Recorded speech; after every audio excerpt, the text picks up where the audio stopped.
Hello and welcome to another adventure here on my channel. Today I'm going to be reviewing the Prestige palette and the Birthday Blast palette from Ccolor Cosmetics. So if you like playing with makeup and talking about the beauty community / industry just as much as I do, make sure you hit that subscribe button and notification bell so you'll be notified of all future content.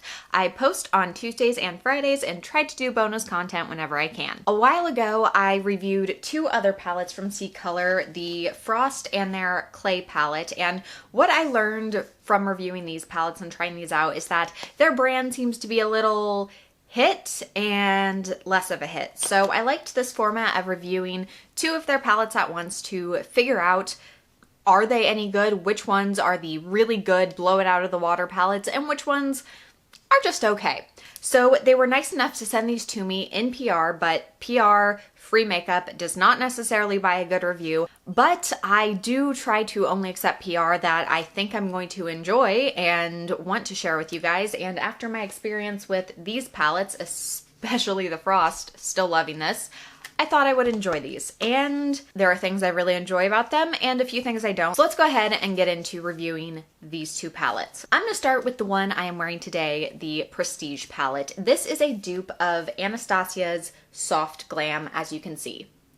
And I am so glad I got to try this palette because this palette may be my favorite Ccolor formula I have tried so far. These mattes are so freaking good. They are the most creamy feeling mattes I've ever felt that are not a cream to powder formula. Something about these mattes, when you dig your fingers into them, is just so smooth, so soft. It really does feel almost like a cream to powder formula. And that smooth, creamy feel does transfer onto the eyes. These blend so freaking well. They're so soft, so smooth, and I think these are the most pigmented Ccolor shadows that I have tried so far. If you watched my first review, one of the issues that these two palettes had is a couple of the more mid-tone shades needed to be built up a bit. This one does not have that problem. This one is so pigmented. I personally even have to tap off my brush to make sure I do not put too much pigment onto my eyes, which does remind me of the Anastasia formula,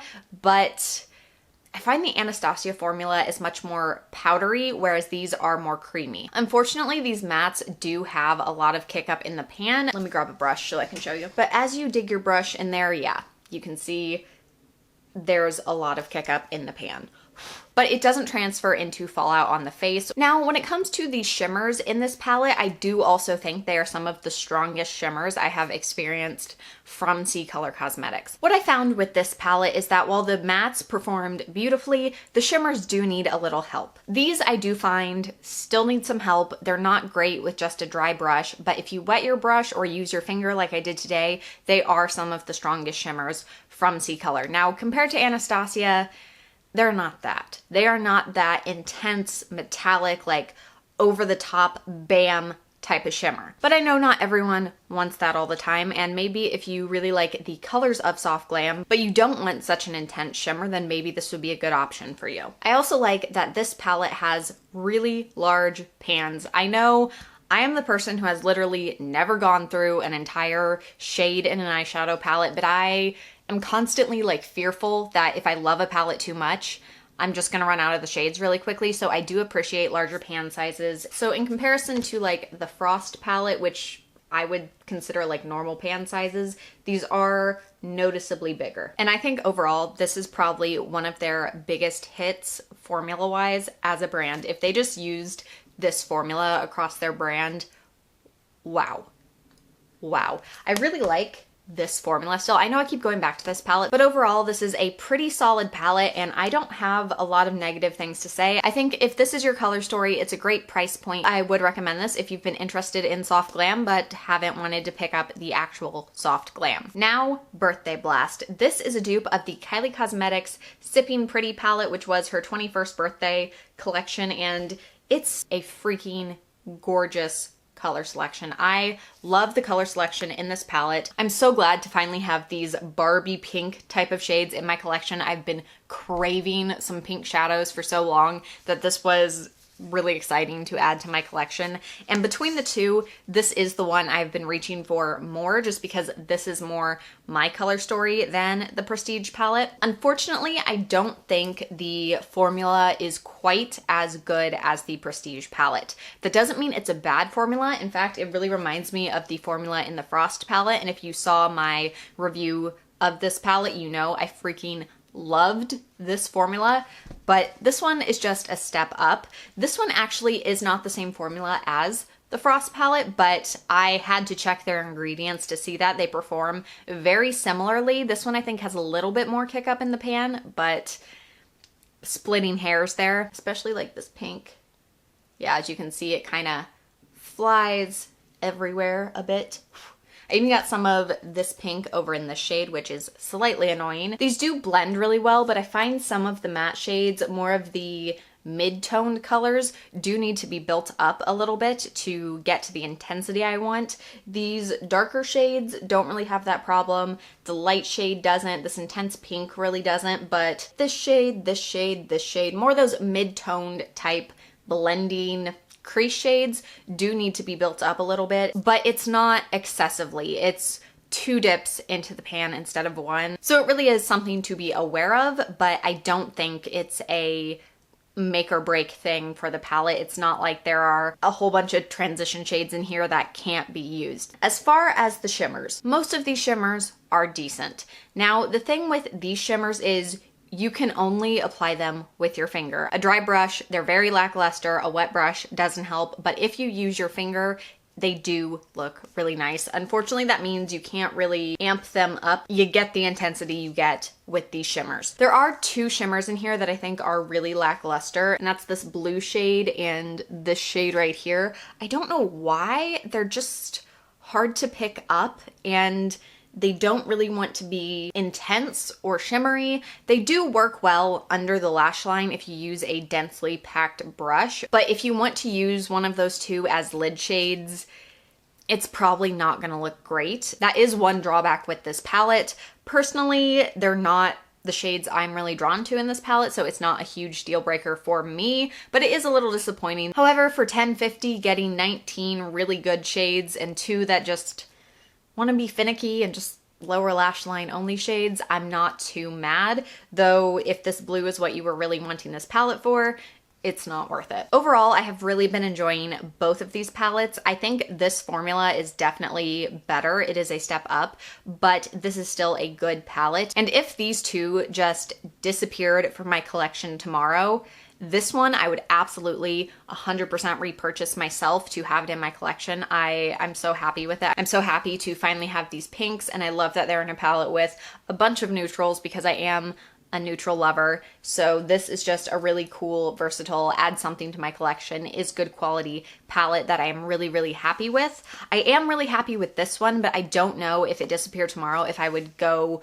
run right out and buy it, because as much as I've been enjoying this, these are just not as much my colors. I'm not saying I definitely wouldn't repurchase it myself, but I would have to see if I missed it. I would have to see if I was wanting to reach for these colors regularly enough to justify repurchasing it. I think this is only $8, so it's not like it's a huge financial commitment, but I still am not 100% sure, though I think if these are your colors, you would really love this palette. Now, there is one more thing I want to talk about when it comes to these palettes, and honestly, all the Ccolor palettes, because I am just confused. When I got them, visually, they looked so disappointing, so lackluster, so cheap, so, yeah, the word is just disappointing. They looked like not good quality palettes. And then, as I dig into them, as I swatch them, as I dip my brush in and I use them, somehow they like visually transform to look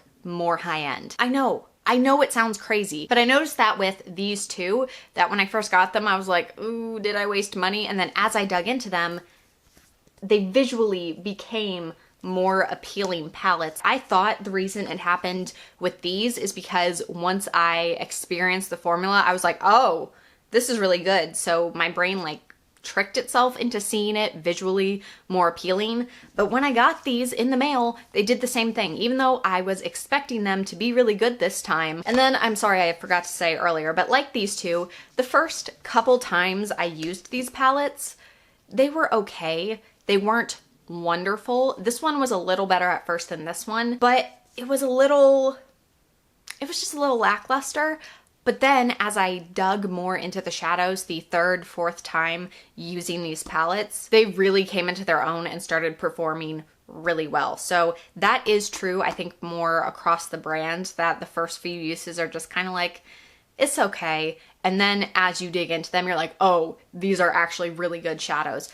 But I've never had a palette that visually transforms for me before. If you have Ccolor palettes, like, please let me know, did this happen to you too? Am I just crazy?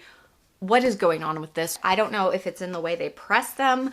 I don't know if they have some kind of overspray that keeps them good longer until you dig in. I don't know what it is, but it's weird and I am confused. And I'm like honestly worried that someone is going to buy these at my recommendation, get them in the mail and look at them and be like, this looks terrible, she was lying, and then just use them once or twice and be like, yeah, this isn't that good.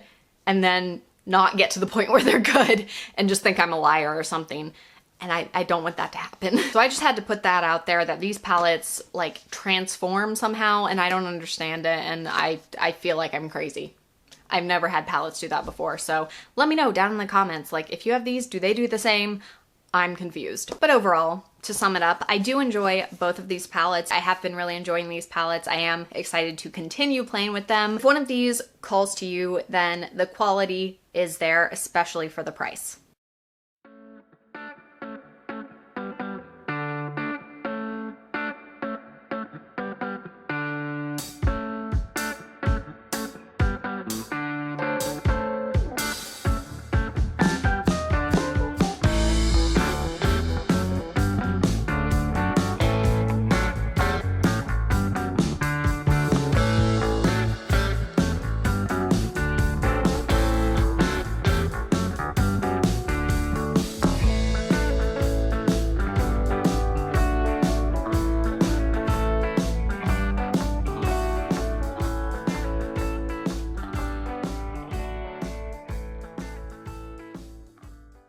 Alright, thank you all so much for watching. Let me know down in the comments which one of these palettes' color stories speaks to you more. Are you like me and more of a birthday blast person, or are you all about those warm neutrals? Again, thank you so much for watching, and I will see you all next time.